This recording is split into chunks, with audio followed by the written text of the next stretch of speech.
আসসালামু আলাইকুম এভরিওয়ান, কেমন আছেন সবাই? Me Priyan, welcome to my another video. আজকে আমরা সবাই মিলে যাচ্ছি জাহাঙ্গীরনগরে। তো অনেকদিন ধরে সবাই কোথাও একটা বের হওয়া হয় না, এর জন্য ভাবলাম যে সবাই মিলেই জাহাঙ্গীরনগর যাই।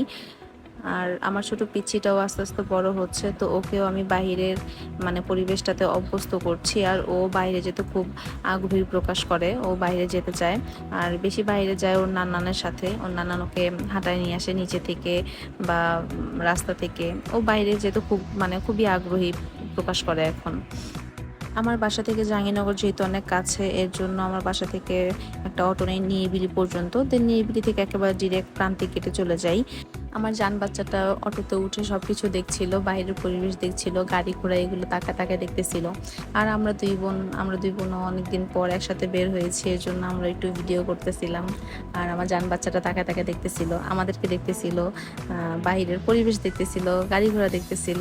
ও খুব এনজয় করছিল। এরপর আমার প্রান্তিক গেটে চলে গেলাম। এখানে এসে দেখি শাকিলও আসছে, ওর আসার কথাই ছিল। তো এই যে সে মেয়েকে দেখে তো খুবই খুশি, সাথে সাথে সে মেয়েকে আগে কোলে নিছে।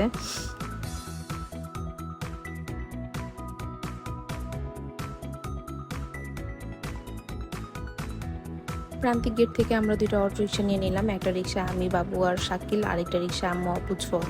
তো এখন আমরা জাহাঙ্গীরনগরের যে স্মৃতিসৌধ ওখানে যাচ্ছি।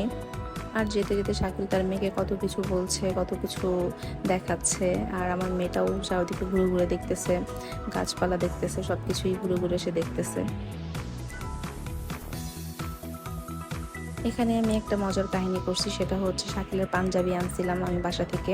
আসলে আমরা তিনজন একই রকম ড্রেস বানাইছিলাম, বাট পরা হয় না এরকমভাবে। তো আজকে ভাবছি যে পরবো, এর জন্য আমি পাঞ্জাবি নিয়ে আসছি। আর শাকিল বলতেছে যে আমাকে দিয়ে আর কত কিছু করাবা, কারণ পাঞ্জাবি ওর বাসায় ছিল না, আমার বাসায় ছিল। এর জন্য আমি ব্যাগে করে নিয়ে আসছি। দেন ও হচ্ছে ওখানে ওয়াশরুম থেকে চেঞ্জ করতে গেছিলো। আর আমরা হচ্ছে একটু সাইডে যাচ্ছিলাম। এই যে ওয়ারিশা তার নানির সাথে বসে মানে দেখতেছে কোথায় আসছে কি এরকম। আব্বু মনে করছে আমরা ছবি তুলতেছি, বাট আমি ভিডিও করতেছিলাম। আর এই যে আমার জামাই পাঞ্জাবি পরে চলেও আসছে, আর বলতেছে আমাকে দিয়ে আর কত কিছু করাবো প্রিয়া, আর কত কিছু করাবা। যাই হোক, বেচারা আমার জন্য অনেক কিছুই করে। শাকিল আসার পর আমরা ওখানে কিছু ছবি টবি তুলে, তারপর ওখানে খাওয়ার মতো তেমন কিছুই পাচ্ছিলাম না। এই ছোট ছোট সিঙ্গারা সমুচাগুলো দেখলাম, এগুলো খেতে খুবই মজার।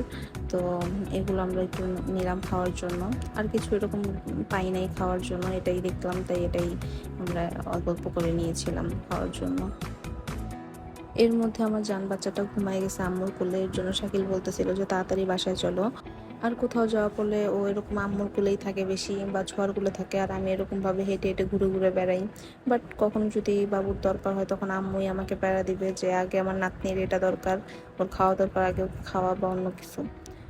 তো এটাই আর কি মেয়েদের জীবন। মা থাকতে মানে কোনো কষ্টই ফিল হয় না, বা মারা ওরকম কষ্ট ফিল করায় না, করতে দেয় না তাদের সন্তানকে। তো আমি আর শাকিল এক রিক্সা আসছিলাম, আর বাবুকে নিয়ে আম্মু, ছোঁয়া, আব্বু এক রিক্সা আসতেছিল। জাহাঙ্গীরনগর প্রান্তিক গেটের ওখানে হচ্ছে অনেক সুন্দর সুন্দর শাড়ি, টপস এগুলো পাওয়া যায়। তো আব্বু, আম্মু, ছোঁয়া ওখানে গিয়েছিল, আর আমি আর শাকিল এখানে বসে বসে চিকেন বল খাচ্ছিলাম।